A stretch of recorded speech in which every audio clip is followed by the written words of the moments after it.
Parar com essa balbúrdia.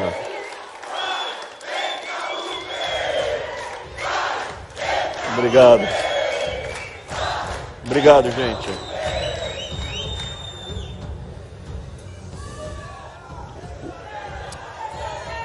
Eu queria...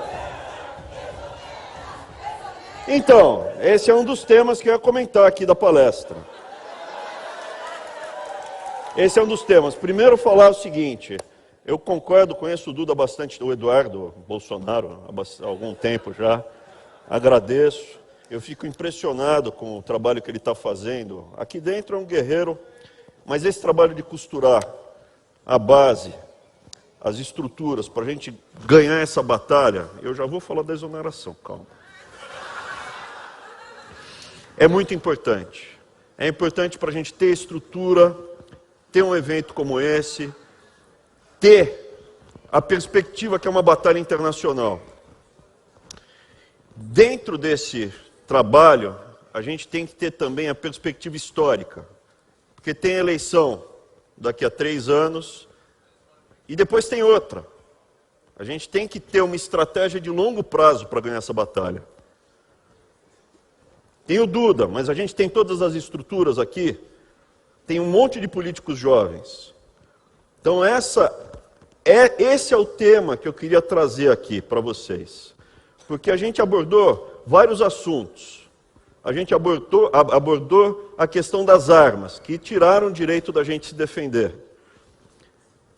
Relativizaram a propriedade privada. Nos esportes, relativizaram, acabaram com a divisão entre homem e mulher. Tem a questão das barbaridades do livro didático. Quanto à exoneração, eu queria só dar uma pequena amostra do que foi feito desde o Fernando Henrique. O que foi feito não começou com o PT, começou com o Fernando Henrique.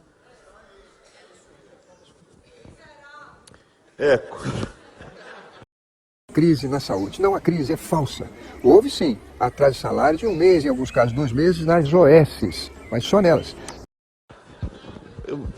O meu irmãozinho ainda está, o Arthurzinho ainda está se recuperando, mas como ele diria, né?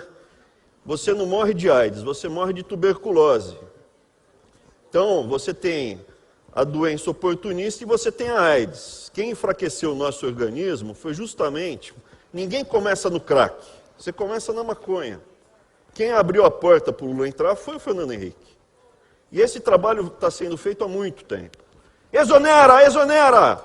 Pega o livro didático, que maravilha! Na República Federativa do Brasil, nós temos 600 mil servidores civis na ativa. 300 mil estão no MEC. É do tamanho das Forças Armadas.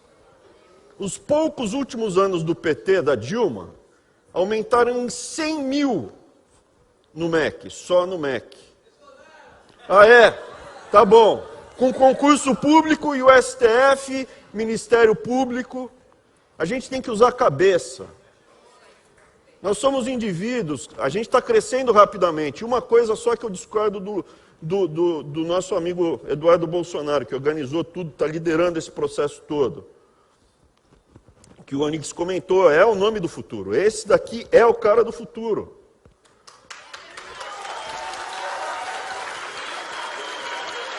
Mas eu não concordo com ele com uma coisa. É um mitinho, ele é um mitinho.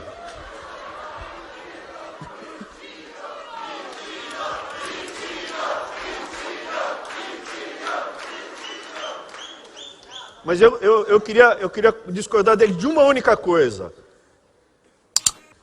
O movimento conservador chato é da vovozinha, cara. A gente é muito mais engraçado que a petelhada.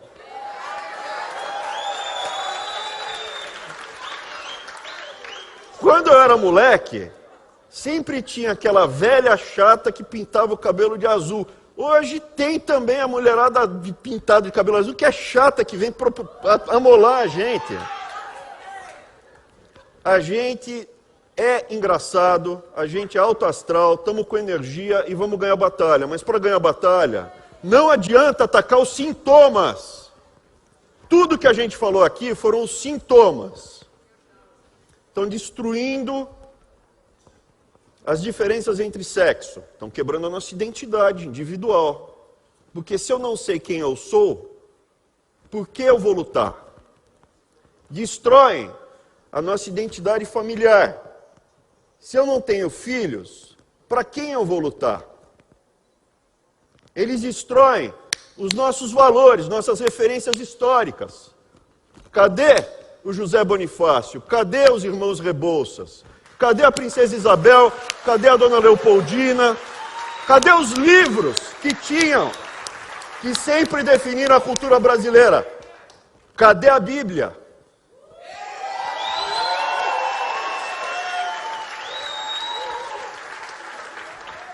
Essa destruição, enfraquecimento, não é por acaso.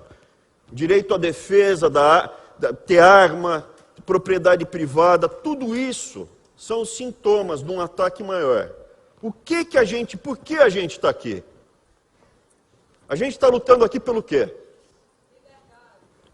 É a nossa liberdade. Então vou começar a apresentação.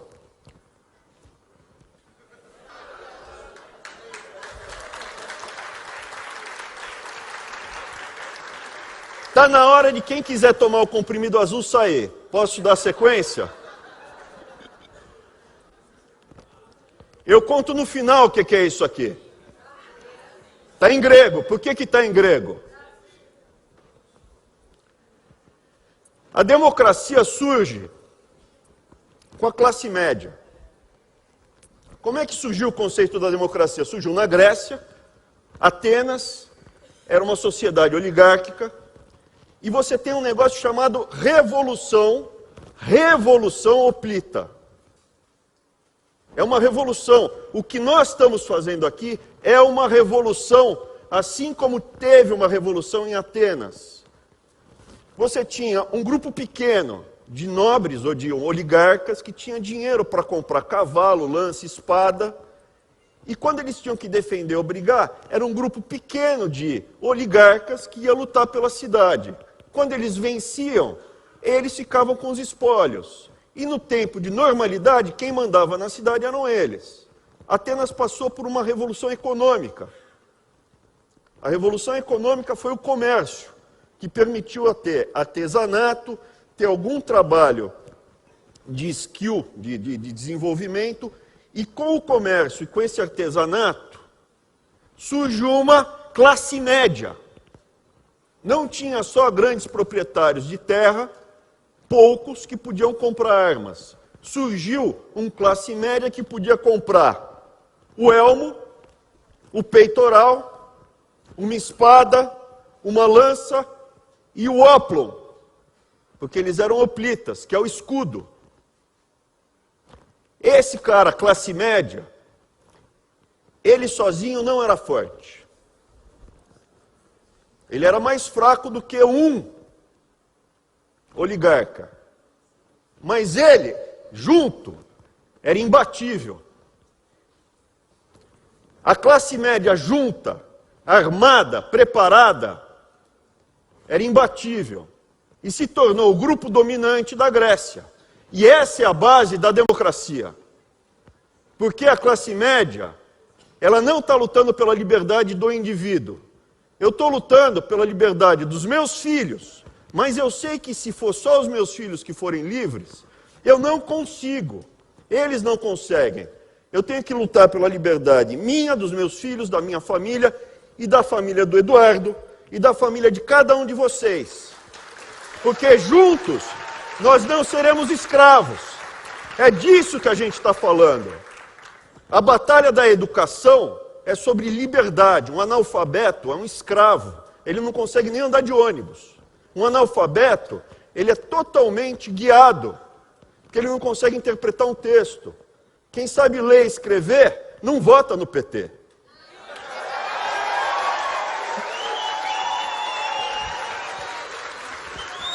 Internet, ler e escrever, acabou a discussão. Quem sabe ler, escrever e é autodidata, acaba aprendendo um ofício. E se tem um ofício, tem renda. E se tem renda, não depende de um demagogo ficar ameaçando. Olha, ou vota em mim ou eu corto o Bolsa Família.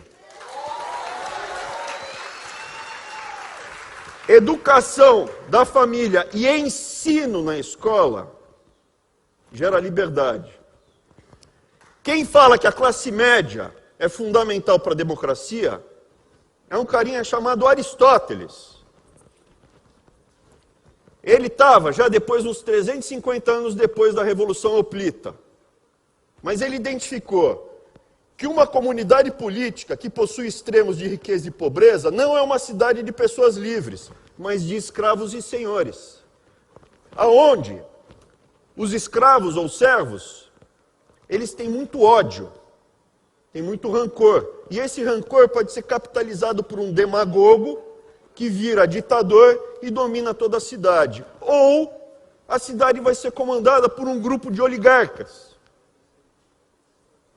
que vai desprezar a maior parte da população. E quando tem uma invasão, os servos estão se lixando, os oligarcas são poucos. As pessoas da classe média são livres da arrogância de ricos e da inveja dos pobres. E como membros dessa classe são semelhantes. E é provável que se considerem semelhantes para discutir tudo, desde como governar e alternar o poder, sem exigir o domínio permanente, como os ricos, ou aceitarem a submissão dos pobres. Aristóteles falou isso há quase 2.500 anos. Mas ele também falou uma outra coisa. Sem uma classe média, normalmente você caminhará para uma situação ou de uma oligarquia elitista, opressora, ou de uma tirania. Uma pessoa que vai lá e vira a massa, transforma essa massa de servos em massa de manobra. Qual é o problema? O problema é que Aristóteles é brilhante, mas ele precisa ser atualizado. Por quê? Porque hoje o desafio é muito pior do que era nessa época. Hoje, você vê um grupo de oligarcas que se uniram numa estratégia totalitária de poder. E é disso que a gente está enfrentando. Quando o Eduardo Bolsonaro organizou o evento em Foz, eu falei en passant que o problema que a gente estava enfrentando é que os comunistas, o movimento de esquerda, era aliado aos grandes bancos, às grandes empresas. Eu não tive tempo de explicar com o que a gente estava lidando. Mas para a gente ganhar estratégia de longo prazo, não adianta atacar os sintomas. Você tem que descobrir a causa. Quem é o nosso inimigo? Hoje enfrentamos a aliança de famílias oligarcas com tiranos demagogos. Eles estão unidos. Poucas famílias que controlam segmentos inteiros da economia estão unidos umbilicalmente com movimentos totalitários de esquerda, que desenvolveram uma estratégia de domínio cultural, social, desestruturação dos nossos valores, das nossas referências, das massas desprovidas. A classe média é inimiga desse movimento. E quem falou isso foi uma das pessoas mais brilhantes em termos de capacidade de análise, uma das melhores análises que eu já vi nos últimos tempos. Mas deixa eu voltar, antes de passar a análise dessa pessoa. Isso ainda eu estou trabalhando nos conceitos, mas o que você tem hoje? Você tem o craqueiro, que é o lumpesinato, é o cara que perdeu tudo. É a massa de manobra total. Quem ele é? Ninguém. Quem você é? Não sou ninguém. O craqueiro é um momento extremo, mas você encontra muitas pessoas que estão nessa situação sem usar o crack. Eu vou achar outro termo depois. Mas é uma pessoa que perdeu todas as referências. Quem você é? Não sei, não sou ninguém. Não tenho casa, não tenho ofício, não tenho religião, não tenho os valores, não tenho ideologia, não tenho identidade, não tenho sexo, eu não tenho país, não tenho família e eu não tenho perspectivas. E principalmente as perspectivas intergeracionais. Isso é, eu não tenho perspectiva de lutar pelo meu filho e pelo meu neto, que é o que levava os hoplitas para a falange, para defender o que? A família dele, a próxima geração. Eu vivo o momento. E numa situação extrema, eu uso o crack. Pronto, já vai sair na folha. ministro da Educação usa crack.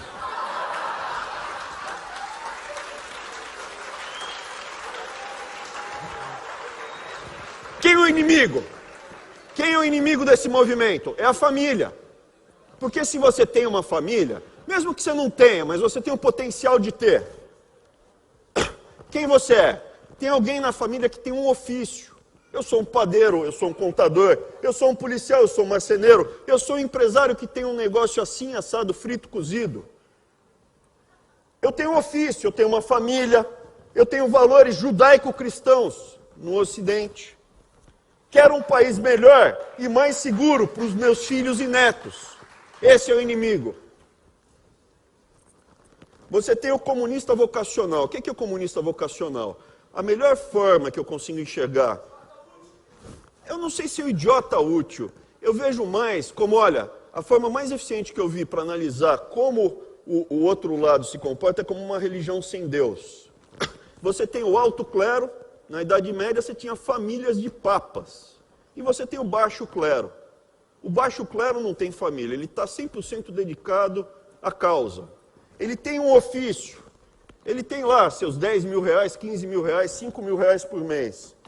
Mas ele não tem identidade nem família, ele vive pela causa. Ele acredita nisso. Esse é quem tem tração no debate com a gente. E a cabeça da medusa está aqui.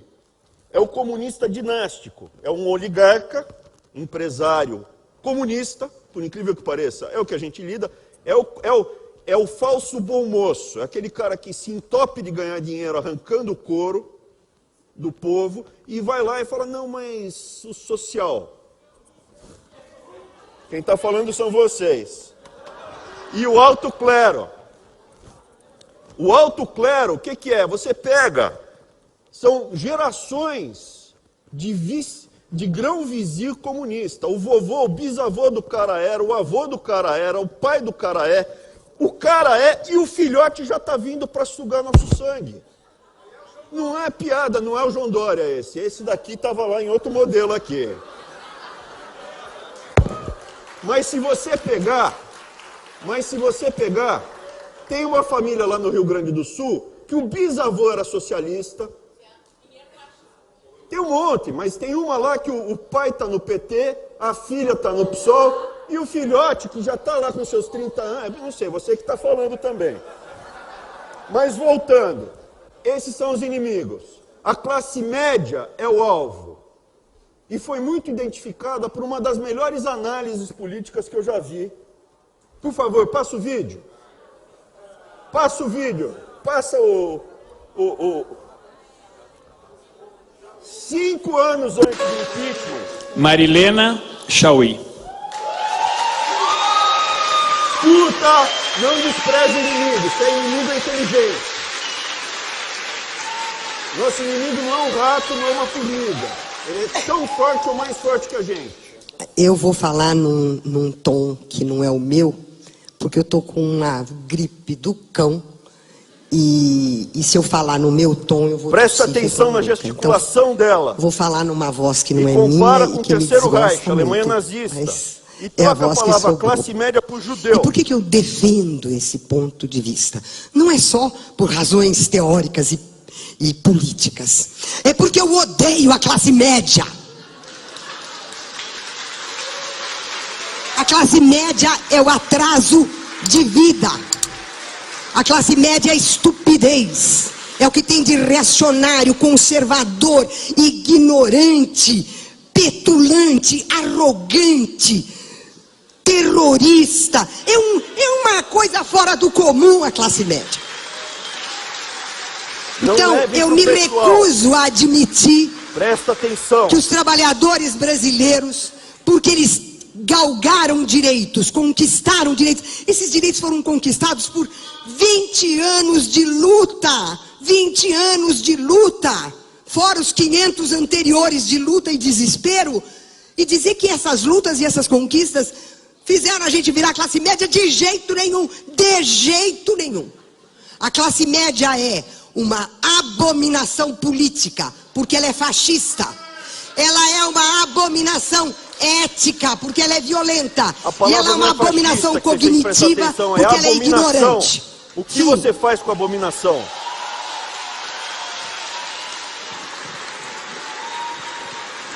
Preste atenção no vídeo, na gesticulação dela.